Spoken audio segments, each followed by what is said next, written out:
Pernah nggak sih ngerasa udah belajar mati-matian, ilmunya kayak nguap gitu aja? Tenang, hari ini kita bakal bedah tuntas 4 teknik jitu dari para pakar psikologi kognitif. Tujuannya supaya informasi itu benar-benar nempel di otak, bukan cuma numpang lewat. Kita semua pasti pernah deh ngalamin ini. Begadang semalaman, ditemenin kopi, baca buku sampai mata sepet. Pas ujiannya di depan mata, kepala rasanya kosong melompong. Nah, lingkaran setan yang bikin frustrasi inilah yang mau kita putus hari ini. Gini, masalahnya itu bukan di usaha Anda. Usaha Anda itu udah luar biasa. Tapi gimana kalau saya bilang ada cara yang lebih pintar? Ini bukan soal kerja lebih keras, tapi soal kerja lebih cerdas. Dan kita nggak ngomong kosong ya, solusinya ini datang langsung dari Profesor Henry Rodiger, seorang maestro di bidang memori yang udah puluhan tahun neliti cara otak kita bekerja. Dia ngerasa temuannya ini harusnya nggak cuma jadi bahan diskusi di kalangan akademisi, jadi dia bagikan rahasianya buat kita semua. Oke, kita mulai ya. Teknik pertama ini adalah musuh bebuyutan dari kebiasaan SKS alias sistem kebut semalam. Namanya pengulangan berjidah atau spaced repetition. Coba lihat, di kiri itu dia teman lama kita, SKS.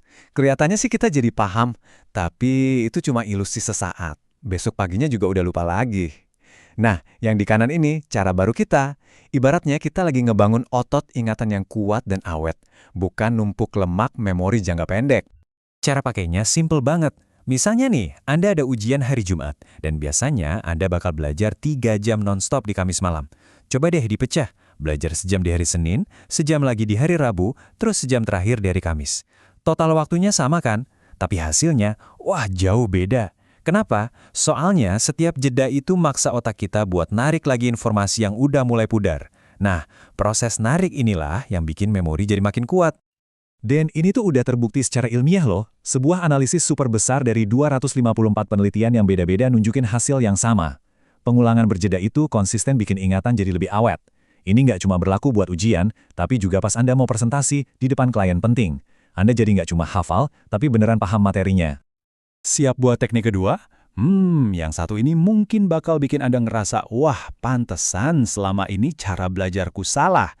Kita bakal bahas kenapa membaca ulang materi itu sebenarnya salah satu cara belajar yang paling nggak efisien. Dan tentu aja, apa solusinya?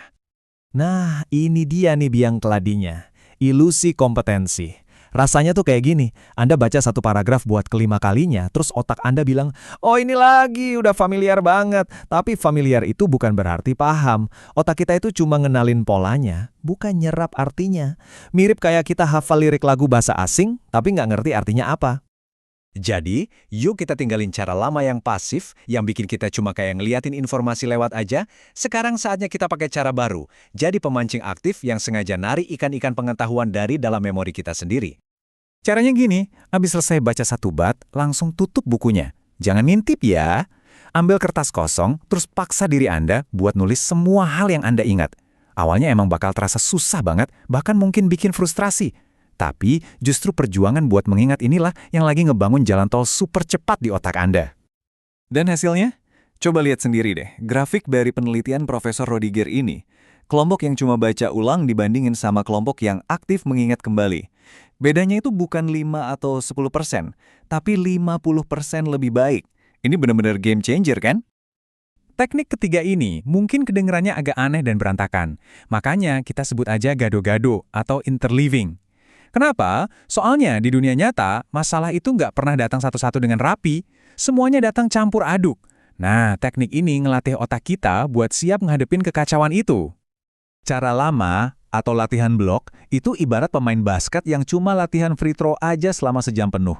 Dia pasti bakal jago banget free throw. Tapi pas tanding beneran kan dia harus lari, dribble, terus nembak dari berbagai sudut. Nah, itulah gunanya gado-gado. Kita ngelatih otak biar bisa ganti-ganti gerakan dengan cepat, jadi lebih fleksibel dan adaptif. Contohnya pas belajar sejarah, daripada sejam penuh cuma bahas kerajaan Majapahit, coba deh dibagi. 20 menit belajar kerajaan Kediri, terus pindah 20 menit ke Singasari, baru 20 menit ke Majapahit. Tiap kali Anda pindah topik, otak Anda dipaksa buat ngeriset dan muat konteks yang baru. Justru proses inilah yang ngebangun pemahaman yang lebih dalam, bukan sekedar hafalan dangkal. Dan ini nggak cuma buat sejarah loh. Di sebuah eksperimen geometri, siswa yang belajar pakai metode gado-gado ini nilainya 43% lebih tinggi. Kok bisa? Soalnya pas dikasih soal acak, otak mereka udah nggak bingung lagi, duh ini pakai rumus yang mana ya? Otak mereka udah terlatih buat ngenalin pola dan milih strategi yang pas dengan cepat. Oke, sekarang kita sampai di teknik terakhir. Ini yang paling aneh, paling nggak masuk akal, tapi mungkin yang paling powerful. Siap-siap ya, karena ini bakal ngebalik total cara Anda memandang proses belajar. Gimana? Kalau saya bilang rahasia belajar paling efektif itu justru dengan membuat kesalahan dulu. Aneh kan? Kita kan biasanya diajari buat menghindari salah, tapi teknik ini justru menjadikan kesalahan sebagai bensin utama buat belajar. Biasanya kan kita gini, baca dulu materinya, baru jawab soal. Nah, teknik ini dibalik total. Coba jawab soalnya dulu sebelum Anda baca materinya. Tebak aja, pakai intuisimu. Tulis aja jawaban salahmu dengan percaya diri. Nah, disinilah keajaibannya terjadi. Waktu Anda coba nebak dan kemungkinan besar salah, otak Anda itu nggak diem aja. Dia jadi super penasaran. Loh, kok salah? Yang bener apa dong? Rasa penasaran ini tuh kayak ngebuka slot kosong di memori Anda. Jadi, pas Anda akhirnya lihat jawaban yang benar, informasi itu langsung klik, masuk dengan kuat ke slot yang udah disiapin tadi. Inilah yang disebut efek generasi. Oke, jadi kita udah bahas 4 senjata rahasia. Anggap aja ini toolkit belajar baru Anda. Mulai sekarang, Anda bukan lagi sekedar pelajar biasa. Anda adalah seorang arsitek pembelajaran yang tahu persis gimana cara ngebangun fondasi pengetahuan yang kokoh. Yuk, kita rangkum sekali lagi. Kita ganti SKS dengan pengulangan berjeda, biar memorinya jangka panjang. Kita buang kebiasaan baca ulang yang pasif, ganti dengan mengingat kembali secara aktif, biar ilmunya beneran terukir.